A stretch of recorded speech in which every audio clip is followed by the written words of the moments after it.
Шұғыл хабарландыру барша қазақ елі көрсін білсін, хабардар болсын. Сәлем қымбатты көрермен, назарларыңызды сіз білген және де сіз күткен арна қайта оралды. Біз сізге ең жақсысын ұсынамыз.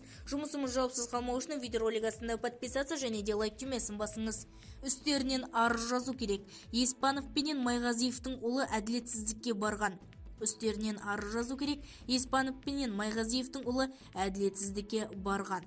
Танымал әнші Нұрлан Еспановтың ұлы Олжас Еспанов Алматыда өтетін Қайрат Реал матчына билет сататын жариялады деп хабарлайды өзгеріс.инфо. Өнер иесінің ұлы бірнеше билет сатып алған.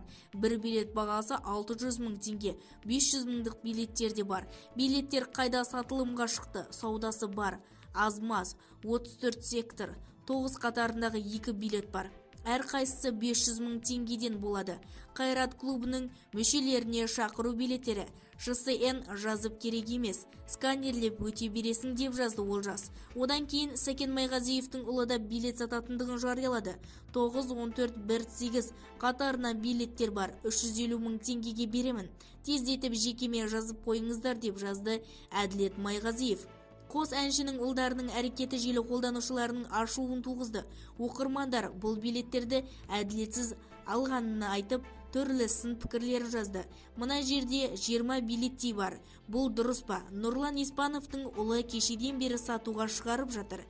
Сайт жұмыс істемей, ала алмай қалып едік. Мыналар 20 билетті қайдан алып отыр? Барлығымыздың құқығымыз бірдей емес пе? Полицияға арыз түсіру керек. 250 мың билетті 1 миллион теңгеге сатып пайда көріп жатыр. Сәкеннің ұлы да ақша жасап қалып жатыр. Осындай адамдар көгергенде нанды да 10 есе бағаға сатады.